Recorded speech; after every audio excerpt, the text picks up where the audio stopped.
What's up, everyone?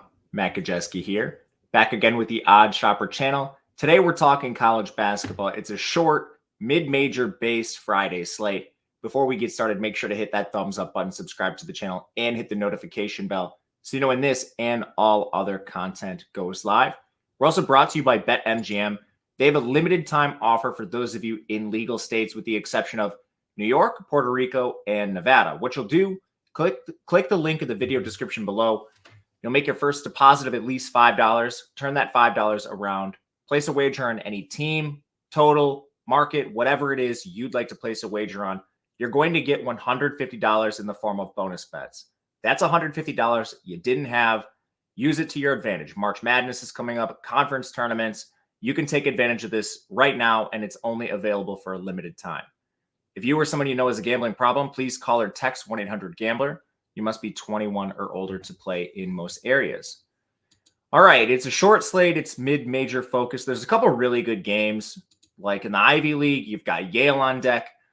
I went through my model. I went through injuries for every single team. This is probably the toughest time I've had finding edges outside of that random Friday slate where we had like 3 Mountain West games. So this is tough. There are 2 games that I want to talk about, and they're really greasy. I'll just get right to it. The first one is North Florida taking on Jacksonville. You can find this as a pick'em. I think the over in this game is also interesting. They're 2 of the bigger edges I did find on this slate. The pick'em, I think that's fine. This likely moves around 1. The over is definitely going to move. That's coming in at 139.5. I think both are fine right now. To dive into some of the edges, you have just a better team on the North Florida side. And this team does have a lot of stylistic advantages in this contest.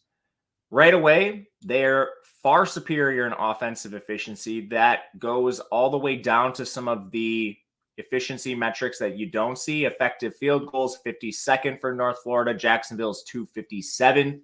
This team shoots a ton of threes. They actually have the number 1 3-point rate in the country that's adjusted for tempo. So when you look at all these teams, adjust for their tempos, no one shoots more threes than North Florida. And they're 60th in 3-point percentage, so they're pretty good at shooting them. On the other side, Jacksonville's 277th defending the 3. So this is a major advantage the North Florida direction. Both these teams are bad on defense. You do have slight edges Jacksonville's direction, but that mostly comes inside. This team does have a height advantage. They are 178th versus North Florida's 341. With that said, they haven't been able to really play effectively through their height. They will have a rebounding edge here, but this team is reliant on that. They're so bad at shooting themselves. They need to crash the offensive glass in order to get second chance opportunities. So as far as just the side in this game goes, North Florida, they make a lot of sense to me. As far as the total, you do have basically the advantages of both teams going up against the theoretical weaknesses on the other side. We mentioned that 3-point advantage North Florida has. And then on the Jacksonville side, Jacksonville can play through their height.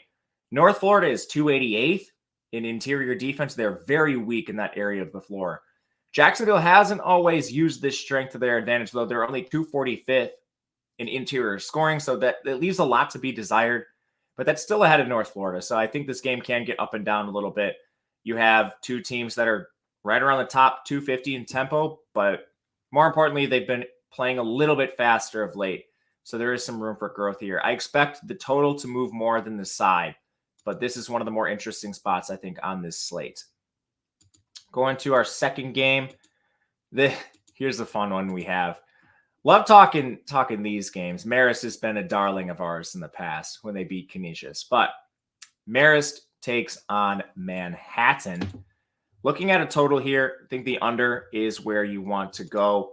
We'll start with pacing. Both these teams, Marist in particular, is extremely slow. They're 317th in adjusted tempo.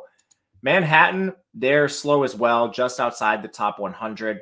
A team that is a little above average in terms of pace, but while they may play fast at times, they certainly do not have the scoring upside of a team like even Marist on the other side, who's about 30-ish spots ahead of them in offensive efficiency. This team is absolutely atrocious at shooting. So Marist actually has some offensive skills that they can rely on in spots, despite being 307th in overall offensive efficiency, like effective field goal percentage, Marist is 130th, which is pretty decent. Manhattan is 306. This team cannot score whatsoever. And they're facing a top 100 defense. Maryland plays really well, especially on the defensive side of the ball. They're great inside and they're great from three. They don't play with a lot of size, but nor does Manhattan. 335 and 290 are the effective height numbers in that spot. Rebounding, both these teams are outside the top 260, so no real advantages there. But Marist is a sound defensive team. They're top 60 in both interior and perimeter defense. And Manhattan's best shooting metric is interior scoring. That is 299th. This is a terrible, terrible shooting team.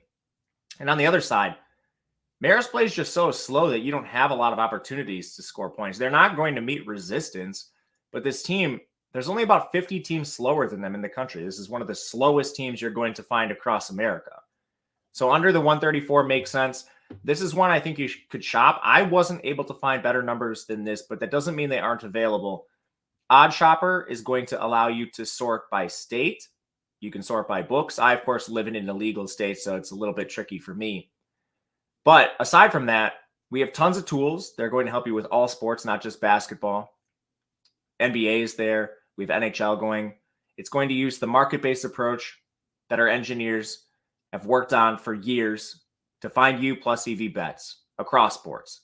And we've consolidated everything. Our Discord's included, experts in there talking about sports, giving you their analysis. It's everything you need. And there's something for everybody. It's $14.95 for a week, $49.95 for a month. No long-term commitments. I use it. Highly suggest you do as well. All right, there's only 2 games to talk about for me. So we're just going to take the extra time, dive into a mega Saturday slate. If you guys have any comments, games you want to see broken down, let me know, and I will try to get those in the show. And if you have questions, I'm on Twitter at Matt_Gajewski. Thank you guys for watching. We'll see you again next time, and good luck.